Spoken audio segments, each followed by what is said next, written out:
नमस्ते विद्यार्थी मित्रों, आज हम हिंदी में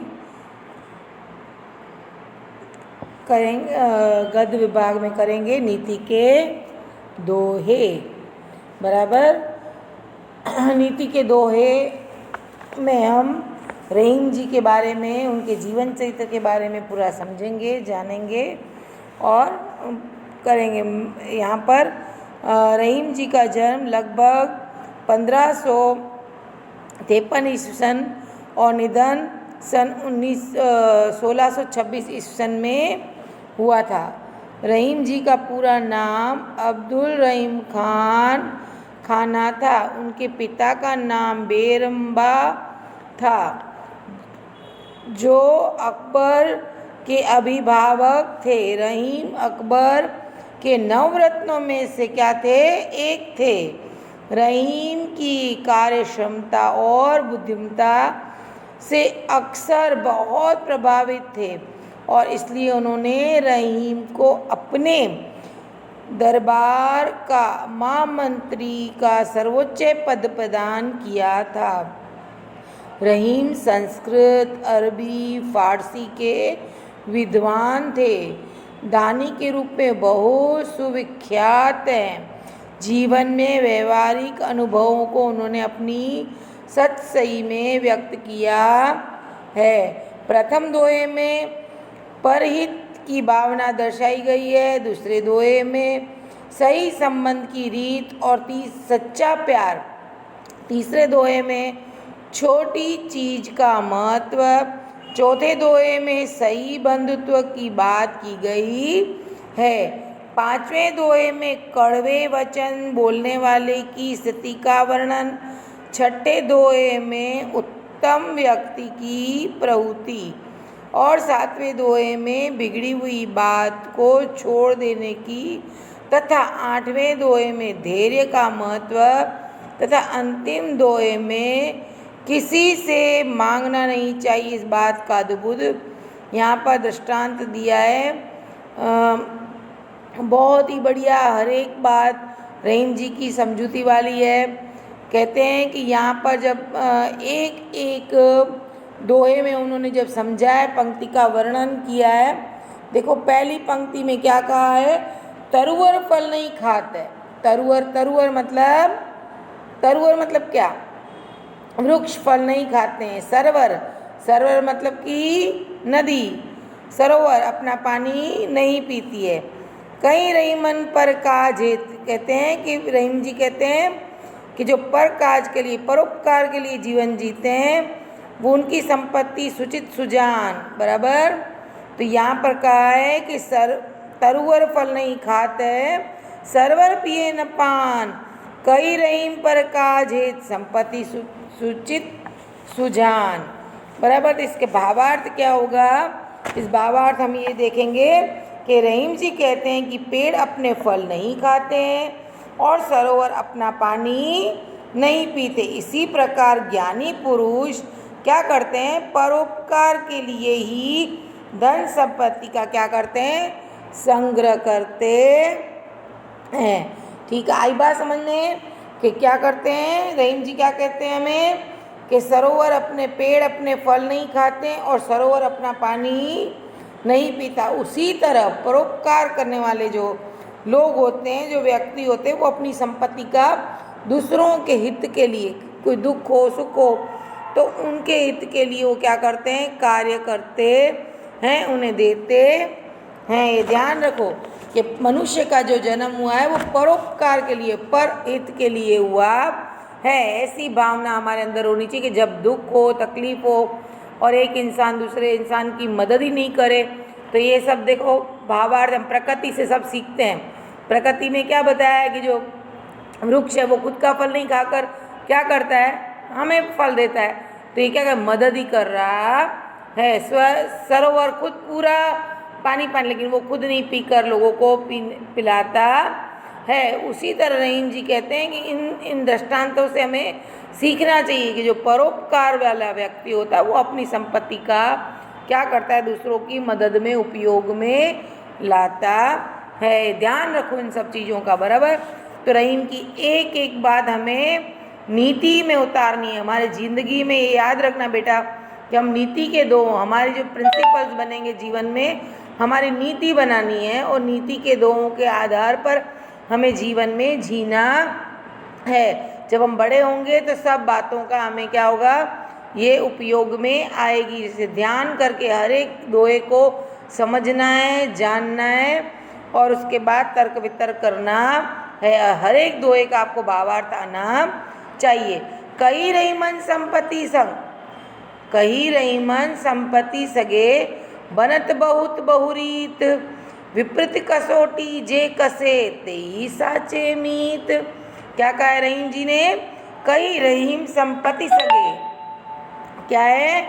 बनत बहु विपरीत, विपत्ति कसोटी ते कसे तेई साचे मीत। यहाँ रहीम जी कहते हैं कि जब मनुष्य के पास संपत्ति होती है तब लोग तरह तरह से उनके सगे बन जाते हैं, उनसे रिश्ते जोड़ लेते हैं।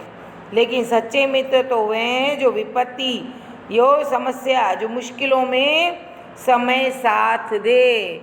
ये ध्यान रखना कि जो मुश्किलों, समस्याओं और विपत्ति में जब खड़े होते हैं तो उनको हम क्या करते हैं, कभी भूलना नहीं चाहिए। विपत्ति मतलब बुरा समय, ठीक है। सगे मतलब अपने रिश्तेदार, बहु मतलब बहुत, रीत मतलब प्रकार, विपत्ति मतलब बुरा समय, कसौटी सच्चे झूठे की पहचान करने वाली परीक्षा, तेई मतलब कि वे ही, मीत मतलब के मित्र, वही हमारे मित्र हैं जो क्या करते हैं, बुरी परिस्थिति में हमारे सामने होते हैं, हमें हमारा मनोबल बढ़ाते हैं। आई बात समझ में?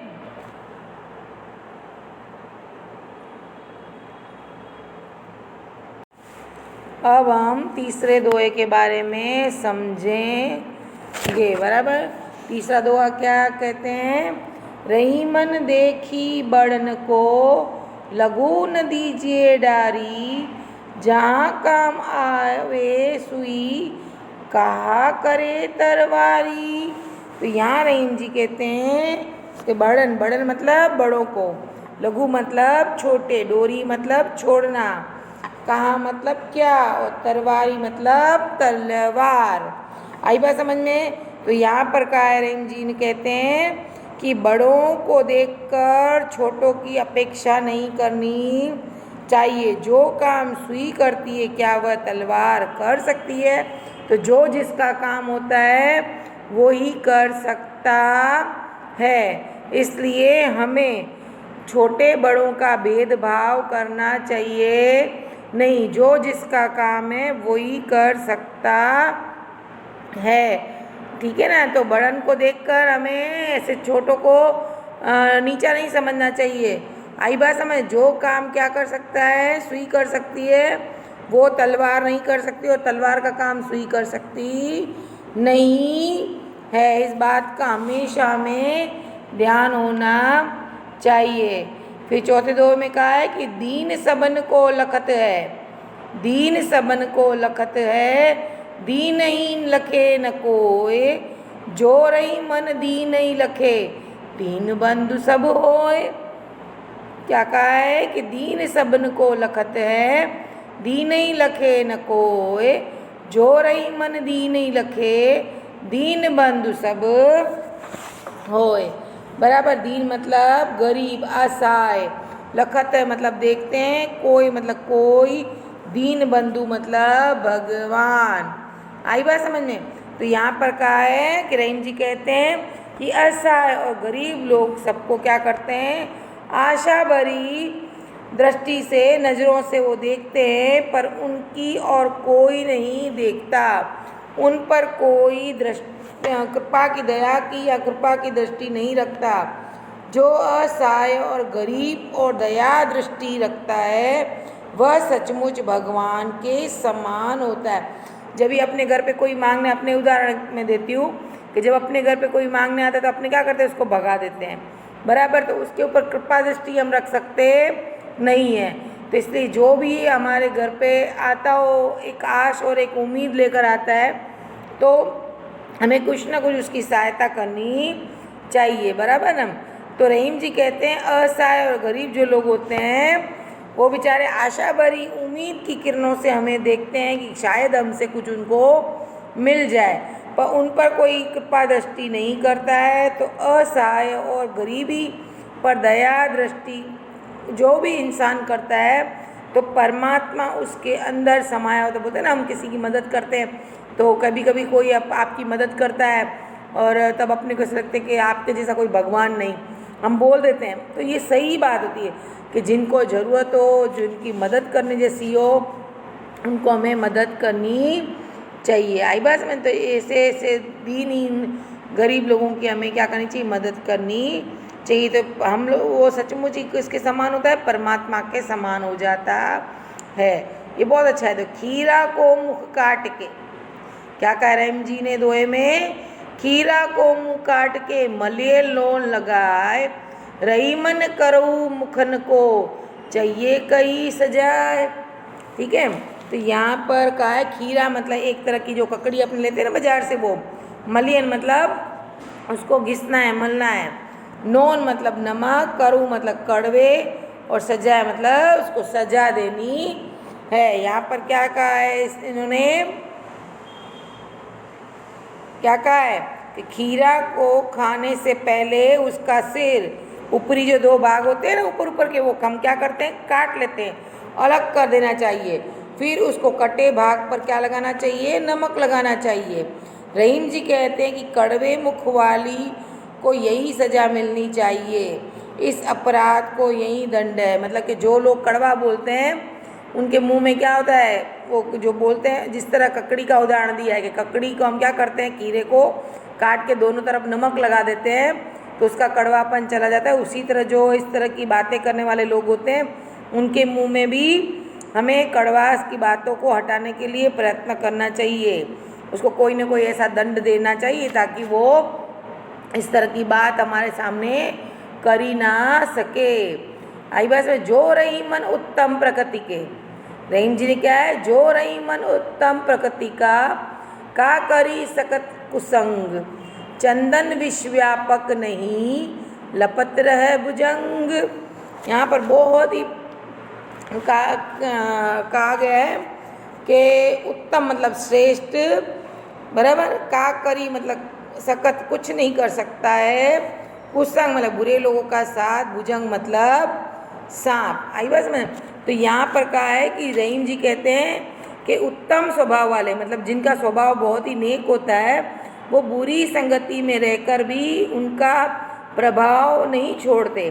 ठीक उसी तरह उसी प्रकार जैसे भयंकर विष वाले सांप चंदन के पेड़ पर लिपटे रहते परंतु चंदन में उनका विष फैलता नहीं है। इसलिए संगत का कहते हैं ना कभी कभी असर, तो कई बार क्या होता है कि जो आपके कितनी भी बुरी संगत में क्यों न हो, पर आपके विचार अगर पक्के हों, दृढ़ संकल्प हो, तो आप उनके जैसे हो सकते नहीं हो, बराबर।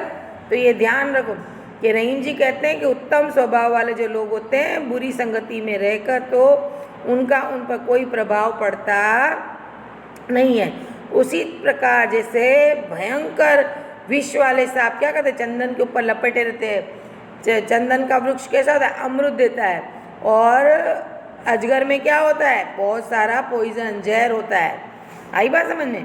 तो ऐसे भयंकर विष वाले सांप चंदन के पेड़ पर लपटते रहते हैं परंतु चंदन में उसका विष फैलता नहीं है।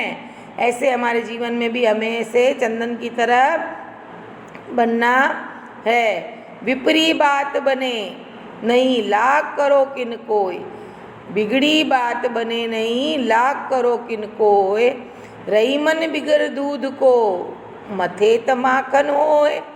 क्या कहा है, बिगड़ी बात बने नहीं लाख करो किन कोय, रही मन बिगड़ दूध की मथे न माखन होए। यहाँ पर क्या बताया है, बिगड़ी मतलब बिगड़ी हुई बात, किन मतलब चाहे, है ना।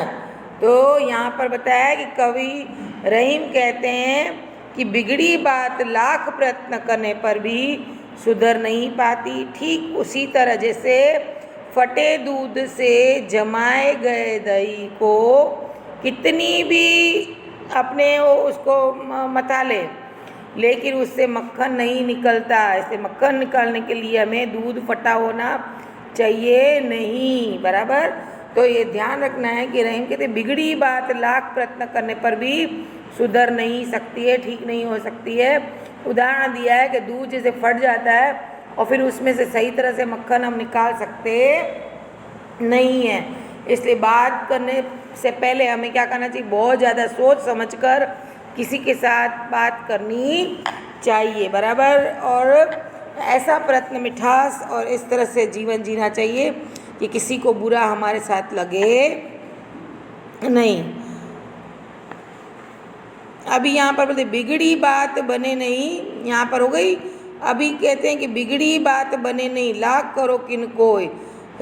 आई बार रहीमन, अभी यहाँ पर कहते हैं रहीम जी कि रहीमन विपदा हो भली जो थोड़े दिन होए। रहीम जी कहते हैं कि जो विपदा होती है क्या है कि रहीमन विपदा हो भली जो थोड़े दिन होए। हित अनित या जगत में जानी परत न कोय। यहाँ रहीम जी क्या कहते हैं कि जो है बिगड़ी मतलब जो बिगड़ चुकी हो, बराबर। यहाँ थोड़े मतलब थोड़ी, हित मतलब भलाई, अनित मतलब बुराई। आई बात समझ में। यहाँ पर कहा है कि रहीमन विपदा हो हूँ भली जो थोड़े दिन होए। भाई रहीम जी यहाँ समझाने की प्रयत्न करते हैं कि आपत्ति थोड़े समय के लिए हो तो अच्छी लगती, क्योंकि उस थोड़े के समय में हम समझ जाते हैं कि कौन हमारा हितकारी है और कौन हमारा अहितकारी है। निरंतर कोई भी दुख रहता नहीं है और निरंतर कोई सुख हमें जकड़ कर रख सकता नहीं है।